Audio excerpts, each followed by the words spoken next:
मैं DJ sir Kota से, मेरा चैनल मेडिट्रिक कोटा। बच्चों में हर बार की तरह मैं फिर से आपकी क्या है कि नीट की प्रॉब्लम सोल्व करने के लिए फिर से हाजिर हूं। और आज मैं आपको क्या है कि बात करूंगा प्रोजेक्टाइल मोशन के लिए। प्रोजेक्टाइल मोशन भी क्या है कि एक बड़ा इंपॉर्टेंट चैप्टर होता है नीट पॉइंट ऑफ व्यू से। आज मैं आपको क्या है कि ground to ground projectile motion के सारे इंपॉर्टेंट कंसेप्ट से आपको इंट्रोड्यूस करा रहा हूं। ये ground to ground projectile motion जो है, इसके अंदर हम क्या है कि जो भी एनालिसिस करते हैं, इस एजम्पशन के इस इक्वेशन बनाने में हमारी दो एजम्पशंस काम करती है। कौन कौन सी? सबसे पहले तो हमने क्या है कि एयर रेजिस्टेंस को यहाँ पे इग्नोर करके कैलकुलेशन करते हैं। Effect of air resistance is neglected in our analysis. Second point क्या है, यहाँ पे हमने क्या है कि सारी कैलकुलेशन अर्थ को फ्लैट मान के की हुई है। Means we have assumed acceleration due to gravity to be constant in our calculation. Otherwise हमेशा ऐसा नहीं कि हमेशा acceleration due to gravity constant रहेगा। हमारे केस के अंदर क्या है कि जो हमारी रेंज होती है प्रोजेक्टाइल की, it remains negligible in comparison to radius of earth. इसलिए हमने क्या है कि अर्थ को फ्लैट एज्यूम कर रखा है। ओके, तो देखिए यहाँ पर फ्लैट एज्यूम करने से क्या होता है, फ्लैट जब एज्यूम कर लोगे तो एक्सेलरेशन ड्यू टू ग्रेविटी की डायरेक्शन हमेशा किधर हो जाएगी, वर्टिकली डाउनवर्ड। अदरवाइज ग्रेविटी किसे बोलते हैं? Gravity is a phenomenon to attract any object towards the centre of the earth. तो यदि अर्थ की सरफेस, अर्थ हमारी क्या है कि फ्लैट नहीं है, अर्थ हमारी क्या है कि ओवल शेप की है, तो अर्थ अगर हमारी ओवल शेप की होगी, अर्थ की सरफेस पे कोई ऑब्जेक्ट यहाँ पे होगा तो अर्थ उसे क्या है कि ऐसे अट्रैक्ट करेगी। यहाँ पे कोई ऑब्जेक्ट होगा तो अर्थ का ग्रेविटेशनल पुल ऐसे लगेगा, इधर कोई ऑब्जेक्ट होगा तो अर्थ का ग्रेविटेशनल फोर्स इधर लगेगा। तो कहने का मीनिंग क्या है, the direction of acceleration due to gravity always acts toward the centre of the earth. लेकिन क्योंकि हमने क्या कर लिया है, इसकी क्योंकि रेंज बहुत कम होती है, हमारे केस में क्या है कि जो प्रोजेक्टाइल मोशन स्टडी करते हैं उसके अंदर क्या है कि रेंज बहुत कम होती है रेडियस ऑफ अर्थ के कंपैरिजन में, इसलिए angle subtended at the centre of negligible होता है। When angle subtended at the center of earth remains negligible, so we can assume earth to be flat one। और जब अर्थ को फ्लैट मान लेते हैं तो direction of acceleration due to gravity क्या बन जाती है, वर्टिकली डाउनवर्ड। इस तरीके से हमने क्या है कि एक्सेलरेशन ड्यू टू ग्रेविटी की डायरेक्शन कांस्टेंट कर दी। एक्सेलरेशन एक वेक्टर क्वांटिटी है, अगर किसी भी वेक्टर को कांस्टेंट करना है तो आपके पास दो बातें कांस्टेंट होनी चाहिए। वेक्टर में दो बातें होती है, एक होती है डायरेक्शन, दूसरा होता है मैग्नीट्यूड।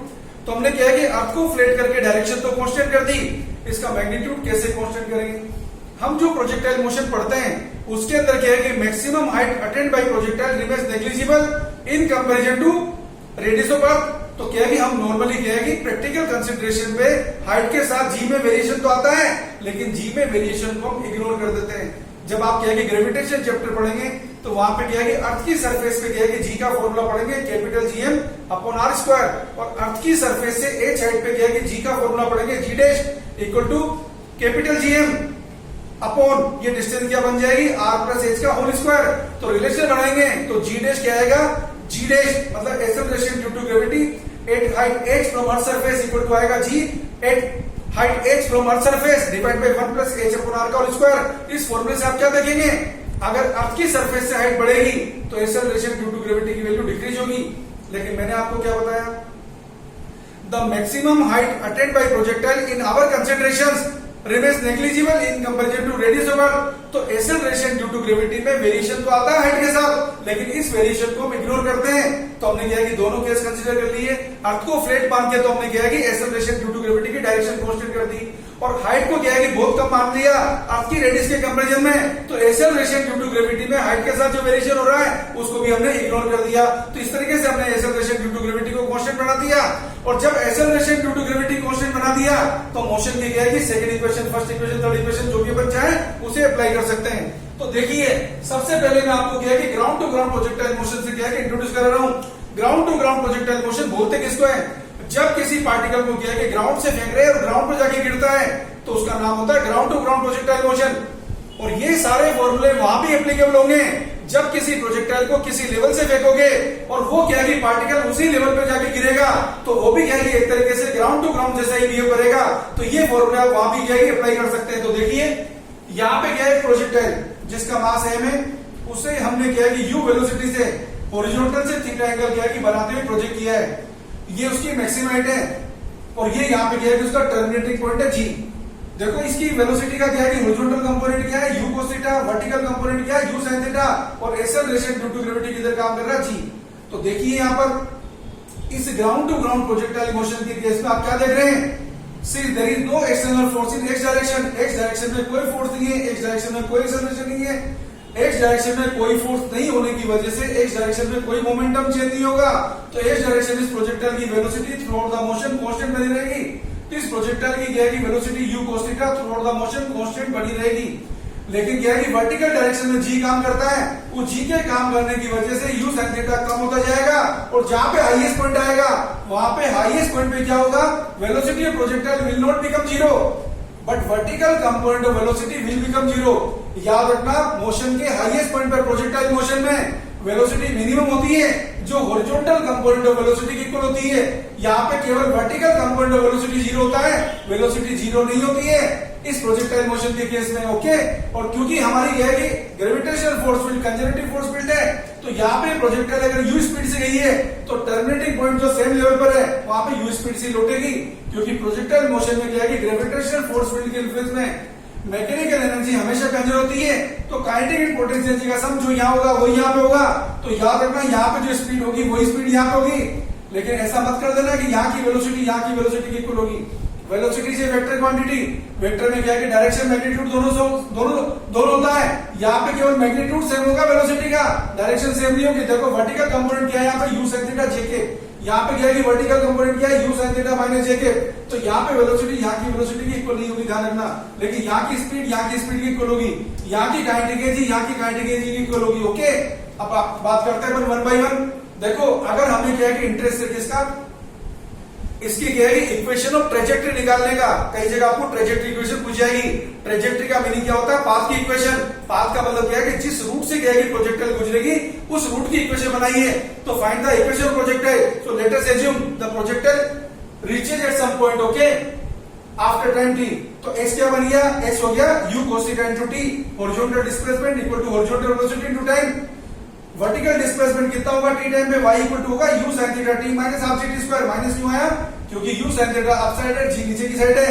अब अगर आपको क्या है कि इक्वेशन ऑफ ट्रेजेक्टरी निकालनी है तो आप क्या है कि फर्स्ट इक्वेशन से टाइम निकाल सकते हैं और टाइम को एलिमिनेट कर सकते हैं। निकाल तो सेकंड से भी सकते हैं, पर सेकंड से टाइम निकालना डिफिकल्ट है, क्योंकि ये क्या है कि बड़ी इक्वेशन है, फर्स्ट से निकालना इजी है और हमें वही काम करना है जो इजी हो। तो यहाँ से टाइम कितना आएगा, x upon u cos theta, इसे सब्स्टिट्यूट कर देंगे इस इक्वेशन में, तो y क्या बनेगा, x tan theta minus half gx square upon u square cos square theta.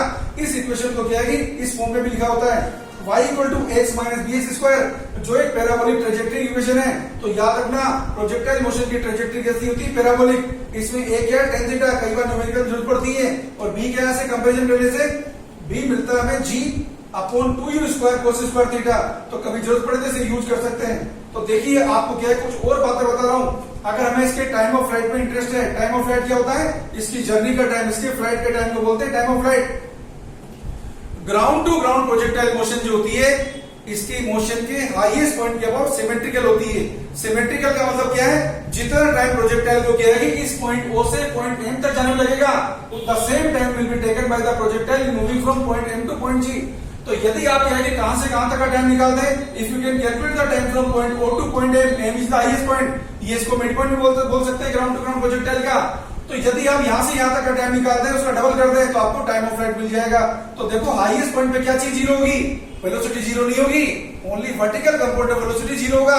तो मोशन की फर्स्ट इक्वेशन लगा रहे y डायरेक्शन में, मान लेते हैं O से M तक के जाने का टाइम t है, तो जीरो इक्वल टू लगा दिया u sin theta minus gt, तो t कितना आया, u sin theta upon g, और ये क्या हो गया, हमारे टाइम ऑफ फ्लाइट का आधा है, तो टाइम ऑफ फ्लाइट कितना हो जाएगा, 2u sin theta upon g। ये फॉर्मूला क्या है कि अगर परपेंडिकुलर वेलोसिटी अपन लिखे u sin थीटा को, तो ये क्या होगा, u परपेंडिकुलर अपॉन g। यही तो हमारा आंसर आता था वन डायमेंशन मोशन में भी। मोशन अंडर ग्रेविटी में जब किसी पार्टिकल को u वेलोसिटी से अपवर्ड फेंकते हैं, इस हाईएस्ट पॉइंट में जाने में कितना टाइम लगता है, in the absence of air resistance u by g। Okay, यहाँ पे u की जगह कौन है प्रोजेक्टाइल में, u sin थीटा, तो यहाँ पे हाईएस्ट पॉइंट तक पहुंचने का कितना टाइम है, u sin theta upon g। तो टाइम ऑफ फ्लाइट वहां कितना होता था, वो होता था 2u अपॉन g।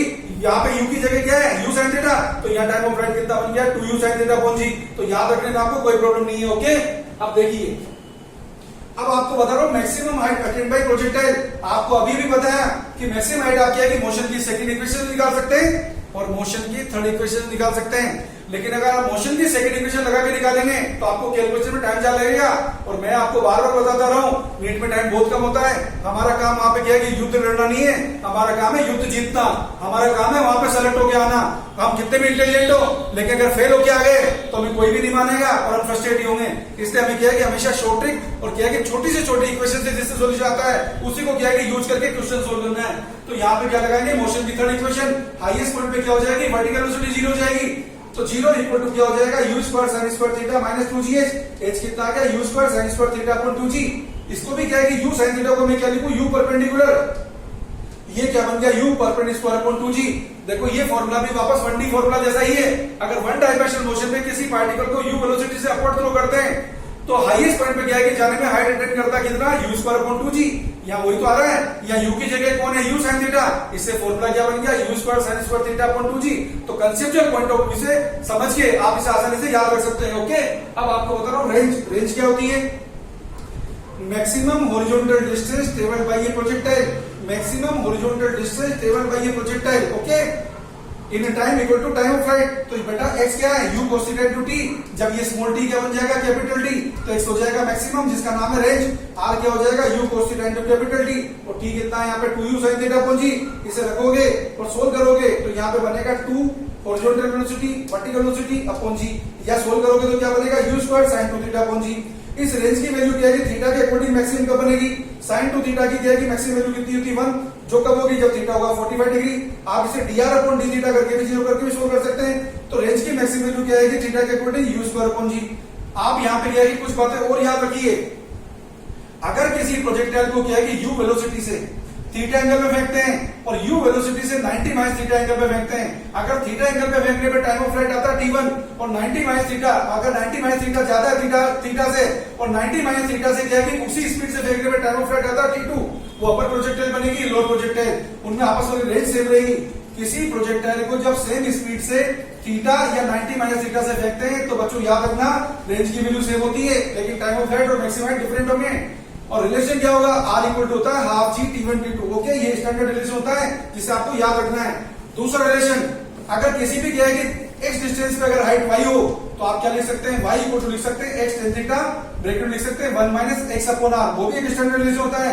तो जितने नीट में आप क्या है स्टैंडर्ड रिलेशन याद रखोगे उतना ही आपके लिए क्या है कि अच्छा होगा, इजी होगा और आप क्या है कि जल्दी जल्दी क्वेश्चन सोल्व कर पाओगे। मैंने आपको क्या बताया, ये भी एक रिलेशन है y equal to x tan theta 1 minus x upon r। इसे भी आप क्या है यूज कर सकते हैं। और ये भी एक रिलेशन है, मैंने क्या बताया r half g t1 t2। ये भी क्या है कि कई जगह डायरेक्ट यूज करने की जरूरत पड़ेगी तो आप इसे यूज कर लेना। t1 कब है, time of flight theta angle पर, स्पीड सेम है। t2 कब है, time of flight 90 minus theta से जब फेंकते हैं ओके, सेम स्पीड होती है। और ये क्या है, x की किसी वैल्यू पर जब प्रोजेक्टाइल के द्वारा हाइट अटेन कितनी y, उसकी रेंज कितनी है, रेंज कितनी है उसकी, रेंज है उसकी r। तो फॉर्मूला क्या हमारा, y equal to x tan theta bracket में 1 माइनस x अपॉन r। इससे क्या है कि आप शॉर्ट ट्रिक की फॉर्म में यूज कर सकते हैं ओके। ये बड़े इंपॉर्टेंट फॉर्मूले जिन्हें आप याद कर सकते हैं। अब देखिए आपको बता रहा हूं डायरेक्शन ऑफ मोशन के बारे में। किसी भी प्रोजेक्टाइल के डायरेक्शन ऑफ मोशन का आइडिया किससे लगता है, वेलोसिटी की साइन से। आपको क्या है कि पहले भी बताया फिर बता रहा हूं। In case of projectile motion horizontal component of velocity always remains constant throughout the motion. क्यों रहता है कांस्टेंट, क्योंकि हॉरिजॉन्टल में कोई फोर्स नहीं है। तो देखिए अगर यहाँ पे t टाइम बात किया है कि प्रोजेक्टाइल की velocity v angle made by the projectile with x axis अगर अल्फा है तो यहाँ क्या लिखेंगे, vx हो जाएगा v cos अल्फा, vy क्या बन जाएगा v sin अल्फा। और ये क्या है, यहाँ पे इनिशियल वेलोसिटी क्या, हॉरिजॉन्टल में u cos theta, vertical velocity क्या u sin थीटा। तो केवल वर्टिकल वेलोसिटी ही डिक्रीज होगी हाईएस्ट पॉइंट तक जाने में और फिर नीचे आएगा, फिर से उसका मैग्नीट्यूड बढ़ने लगेगा, लेकिन horizontal velocity will remain constant throughout the motion. तो बेटा vx क्या है यहाँ पे, v cos alpha equal to क्या है, u cos थीटा। vy क्या है यहाँ पे, v sin alpha equal to क्या है, t टाइम पर u sin theta minus gt। और v क्या होगा, प्रोजेक्टाइल मोशन में हमेशा वेलोसिटी के दोनों कंपोनेंट अवेलेबल होते हैं accept eight highest point. Highest point पे क्या है, वेलोसिटी का केवल एक ही कंपोनेंट होता है, जो कौन सा होता है, horizontal component of velocity. Because in case of projectile motion eight highest point of trajectory vertical component of velocity become 0। तो यहाँ पे वेलोसिटी को क्या लिखेंगे, वेलोसिटी का मैग्नीट्यूड जिसका नाम स्पीड है, ये हो जाएगा vx square plus vy square under root. तो कभी भी आपको क्या है कि स्पीड निकालनी है, इससे निकाल लेना। डायरेक्शन ऑफ मोशन किसी स्टेट में निकालोगे, किससे निकालोगे, tan alpha vy upon vx, जो कितना आएगा u sin theta minus gt upon u cos theta. इससे आपको पता चल जाएगा कि प्रोजेक्टाइल हाईएस्ट पॉइंट पे पहुंची है या हाईएस्ट पॉइंट के पहले है या हाईएस्ट पॉइंट को क्रॉस कर चुकी है। कैसे, If u sin theta is more than gt, means tan alpha will be positive, means projectile has not reached to the highest point. अगर u sin theta equal to gt है तो tan alpha 0 हो जाएगा, तो alpha 0 हो जाएगा। Meaning क्या हुआ? Projectile has attend the highest point. अगर u sin theta क्या है कि gt से कम है तो tan alpha नेगेटिव हो जाएगा, means projectile has crossed the highest point of trajectory. Okay, अगर आपको काइनेटिक एनर्जी निकालनी है प्रोजेक्टाइल की तो क्या करते हैं ना, हाफ एम स्क्वायर v यहां से लेना। अगर आपको पोटेंशियल निकालनी है तो क्या करते हैं, mgy y कहां से निकालोगे, y निकालोगे यहां से u sin theta t minus half gt square से। प्रोजेक्टाइल मोशन में through out the journey 3 physical quantity हमेशा कांस्टेंट होती है। बड़ी इंपॉर्टेंट बात है, याद रखना। कौन कौन सी? एक तो होती है मैकेनिकल एनर्जी, जो काइनेटिक एनर्जी पोटेंशियल जी का सम है, और दूसरा है एक्सेलरेशन ड्यू टू ग्रेविटी, और तीसरा है horizontal component velocity. 3 physical quantity always remains constant in projectile motion: mechanical energy, acceleration due to gravity, and horizontal component of velocity. Okay, ground to ground projectile motion is very important for analysis of projectile motion. Whether you make analysis of any type of projectile motion, the concept of ground to ground projectile motion will be useful somewhere in some type, somewhere in some way. Okay, in all the types of projectile motion. तो आपको क्या है कि analysis करना हो किसी projectile का, तो आपको क्या है कि ground to ground projectile motion हर जगह कहीं ना कहीं किसी न किसी फॉर्म में काम आएगी। जैसे आपको क्या है कि अगर गुलाब जामुन बनाना है तो 2 चीजें आपके लिए क्या है कि जरूरत होगी हमेशा। क्या क्या? एक तो मावा और एक शक्कर। अब आप क्या है कि वो प्रीमियम क्वालिटी का गुलाब जामुन बनाना चाहते हो तो आप ड्राई फ्रूट भी डाल सकते हो, किशमिश भी डाल सकते हो, कुछ भी डाल सकते हो। लेकिन क्या है कि दुनिया का कोई भी गरीब अगर क्या है कि अगर वो आदमी भी गुलाब जामुन बनाएगा तो क्या चाहिए बच्चों को? मावा तो उसको भी चाहिए और शक्कर उसको भी चाहिए। तो 2 things are very essential. तो fundamentals of ground to ground projectile motion are very essential to make the analysis of any type of projectile motion. Projectile motion can be of any type. ये relative motion, relative projectile भी हो सकती है, ये क्या है कि projectile from tower भी हो सकती है, ये कोई भी हो सकती है, कई टाइप की प्रोजेक्टाइल मोशन होती है। ठीक है, अगले वीडियो के अंदर मैं आपको क्या है कि पहले मैं आपको क्या है कि इलेक्ट्रोस्टैटिक्स के चैप्टर के बारे में इंट्रोड्यूस कराऊंगा, क्योंकि वो भी क्या है कि बहुत इंपॉर्टेंट है, टाइम बहुत कम है। तो अगले टर्म में क्या है कि बच्चों में इलेक्ट्रोस्टैटिक्स के चैप्टर के बारे में आपको इन्फॉर्मेशन दूंगा। और क्या है कि चैनल को क्या है कि मेरे को मेडिट्रेक कोटा को आप लगातार फॉलो करते रहिए, पढ़ते रहिए। आपका टाइम बहुत कम है, मैं आपके लिए बहुत सीरियस हूँ, सिंसियर हूँ। मैं चाहता हूँ, मेरा एक ही उद्देश्य है कि जितने बच्चे पढ़ रहे हैं उनमें से क्या है जितने बच्चों की मैं मैक्सिमम हेल्प कर सकता हूँ उतनी मैक्सिमम हेल्प करूँ, ताकि आप सेलेक्ट हो, आप खुशहाल हो, आप संबंध बने, आपके चेहरे पर हंसी आए। और मैं चाहता हूँ अगर मैं सब इतना सा आपके लिए कर रहा हूँ तो आप क्या है कि मेरे वीडियो को लाइक करें, सब्सक्राइब करें, शेयर करें, और आपके क्या है कि सभी दोस्तों को क्या है कि ज्यादा से ज्यादा बताएं, वो भी क्या है कि इस इंफॉर्मेशन, इस नॉलेज का क्या है कि यूज करें। Thank you all of you.